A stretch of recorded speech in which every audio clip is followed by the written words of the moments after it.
Hi guys, എല്ലാവർക്കും എൻ്റെ പുതിയ വീഡിയോയിലേക്ക് സ്വാഗതം കേട്ടോ. ഞാനിന്ന് വന്നിട്ടുള്ളത് ചെറുനാരങ്ങ അച്ചാർ റെസിപ്പി ആയിട്ടാണ്. അപ്പോൾ ചെറുനാരങ്ങ പുഴുങ്ങിയിട്ട് അതിനെ നല്ലപോലെ അരിഞ്ഞെടുത്തിട്ടുണ്ട്. എന്നിട്ട് നമുക്കൊരു പാൻ അടുപ്പത്ത് വെച്ചിട്ട് അതിലേക്ക് നല്ലെണ്ണയാണ് ഞാൻ ചേർത്ത് കൊടുക്കുന്നത്. നല്ലെണ്ണ ചേർത്തിട്ട് അതിലേക്ക് കടുകും ഉലുവയും പൊട്ടിച്ചത് കഴിഞ്ഞതിന് ശേഷം വെളുത്തുള്ളി അല്ലികൾ ഇട്ട് കൊടുക്കാം. വെളുത്തുള്ളി അല്ലികൾ വലുതാണെങ്കിൽ ഒന്ന് കട്ട് ചെയ്യണേ.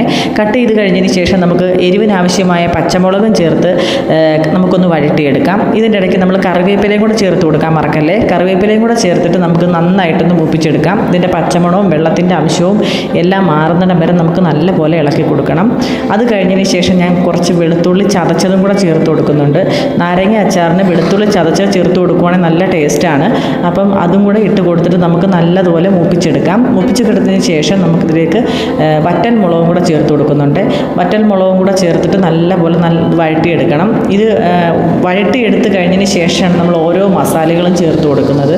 മസാലകൾ ചേർക്കുന്നത് തന്നെ നമ്മൾ ഓരോ മസാല ചേർത്ത് കഴിഞ്ഞതിന് ശേഷം അത് മൂത്തതിന് ശേഷമാണ് അടുത്ത മസാല ചേർക്കാറ്. അപ്പോൾ ഞാൻ ആദ്യം മഞ്ഞൾപ്പൊടി ചേർത്ത് കൊടുത്ത് കഴിഞ്ഞതിന് ശേഷം അത് നല്ലപോലെ ആ എണ്ണയ്ക്കകത്ത് മൂപ്പിക്കണം. മൂപ്പിച്ച് കഴിഞ്ഞതിന് ശേഷമാണ് ഉലുവാപ്പൊടി ചേർത്ത് കൊടുക്കുന്നത്. ഉലുവാപ്പൊടിയും ചേർത്ത് കൊടുത്ത് കഴിഞ്ഞതിന് ശേഷം അതും മഞ്ഞൾപ്പൊടിയും എല്ലാം കൂടെ മിക്സ് ചെയ്ത് നല്ലപോലെ മൂപ്പിക്കണം. മൂപ്പിച്ച് കഴിഞ്ഞതിന് ശേഷം നമുക്ക് മുളക് പൊടി ചേർത്ത് കൊടുക്കാം. മുളക് പൊടി ചേർക്കുമ്പം അതിൻ്റെ കൂടെ തന്നെ നമ്മൾ കായപ്പൊടിയും കൂടെ ചേർത്ത് കൊടുക്കണം. കായപ്പൊടിയും കൂടെ ചേർത്തിട്ട് നമുക്ക് നല്ലപോലെ ഇളക്കി കൊടുക്കണം. ഇളക്കി കൊടുത്ത് ഒരു ബ്രൗൺ നിറമാവുന്നിടം വരെ നമ്മൾ നല്ലപോലെ ഇളക്കി കൊടുക്കണം കേട്ടോ. കാരണം വെളുത്തുള്ളിയും പച്ചമുളകും എല്ലാം നല്ല വഴണ്ടതിന് ശേഷമാണ് നമ്മളിതെല്ലാം ചേർത്ത് കൊടുക്കുന്നത്. അപ്പോഴത്തേക്ക് നല്ല ബ്രൗൺ കളറായി കിട്ടും. അതിന് ശേഷമാണ് നമ്മൾ പുഴുങ്ങി വെച്ചിരിക്കുന്ന നാരങ്ങ ചേർത്ത് കൊടുക്കുന്നത്. പച്ചമണം മാറണം. മുളക് പൊടിയുടെ പ്രത്യേകിച്ച് പച്ചമണം മാറിയെങ്കിൽ മാത്രമേ നമുക്ക് നാരങ്ങ അച്ചാർ നല്ല രീതിയിൽ കിട്ടുകയുള്ളൂ. അപ്പം നമുക്ക് നേരത്തെ പുഴുങ്ങി വെച്ച നാരങ്ങ ചേർത്ത് കൊടുത്തിട്ട് നമുക്കിതെല്ലാം കൂടെ ഒന്ന് മിക്സ് ചെയ്തെടുക്കാം. മിക്സ് ചെയ്ത് കഴിഞ്ഞതിന് ശേഷം നമുക്ക് ചെറിയ തീയിലിട്ട് ഇത് ഇളക്കിക്കൊണ്ടേയിരിക്കണം. കൈ എടുക്കാതെ നമ്മൾ ഇളക്കിക്കൊണ്ടിരിക്കണം. അതിൻ്റെ കൂടെ തന്നെ അതിന് എണ്ണയുടെ അംശമില്ലെങ്കിൽ നമുക്ക് കുറച്ച് നല്ലെണ്ണയും കൂടെ ചേർത്ത് നല്ലപോലെ ചെറിയ തീക്കകത്തിട്ട് ഒരു 20 മിനിറ്റോളം നമ്മൾ ഇളക്കിക്കൊണ്ടേയിരിക്കണം. ഇളക്കിയെടുത്ത് വഴറ്റിയെടുക്കണം നമ്മൾ. എങ്കിലും നമ്മൾ നാരങ്ങ വഴറ്റിയ അച്ചാറായിട്ട് നമുക്ക് കിട്ടുള്ളൂ. നമ്മൾ പുറത്തൊക്കെ പോകുന്നവർക്ക് ഏറ്റവും കൂടുതൽ ഇങ്ങനെയാണ് കൊടുത്തു വിടാറ്. അത് കേടുകൂടാതെ ഇരിക്കും. വെള്ളത്തിൻ്റെ അംശമൊന്നും ഇല്ലാതെ നല്ലെണ്ണയ്ക്കകത്ത് വഴറ്റുന്ന അച്ചാറാണ് നമ്മൾ കൂടുതലും പുറത്ത് കൊടുത്തു വിടുന്നത്.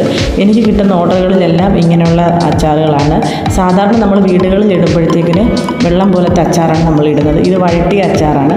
ഇതിൻ്റെ ഇടയ്ക്ക് നമ്മൾ നേരിയ ചെറിയ ചൂടുവെള്ളത്തിൽ വിനാഗിരി തിളപ്പിച്ചിട്ട് ഞാൻ അത് ഒരു ഗ്ലാസ് ചേർത്ത് കൊടുക്കുന്നുണ്ട്. ചെറിയ ഗ്ലാസ്സിലാണ് ഞാൻ ചേർത്ത് കൊടുക്കുന്നത്. എന്നിട്ട് അതിനാവശ്യമായ ഉപ്പും കൂടെ ചേർത്തിട്ട് നമ്മളിതിനെ എല്ലാം കൂടെ മിക്സ് ചെയ്ത് വീണ്ടും നല്ലപോലെ വഴറ്റുന്നുണ്ട്. വഴറ്റിയെടുത്ത് എണ്ണ മേളിൽ തിളച്ച് പൊങ്ങുമ്പോഴാണ് നമ്മൾ സ്റ്റൗ ഓഫ് ചെയ്യാവൂ. അപ്പോഴേ നാരങ്ങ പാകമാകത്തുള്ളൂ. അപ്പോൾ ഇതിൻ്റെ ഇടയ്ക്ക് നമ്മൾ പഞ്ചസാരയും കൂടെ ശകലം ചേർത്ത് കൊടുക്കണം കേട്ടോ. അപ്പോൾ ഞങ്ങളുടെ ഈ വീഡിയോ ഇഷ്ടപ്പെട്ടിട്ടുണ്ടെങ്കിൽ നിങ്ങൾ തീർച്ചയായിട്ടും സബ്സ്ക്രൈബ് ചെയ്യണം കേട്ടോ. നിങ്ങളുടെ കമൻസും കാര്യങ്ങളൊക്കെ ഞങ്ങൾക്ക് വേണം. നിങ്ങളുടെ സപ്പോർട്ടും വേണം. അപ്പം മറ്റൊരു വീഡിയോ ആയിട്ട് വീണ്ടും വരാം കേട്ടോ. അപ്പം tata bye bye, see U.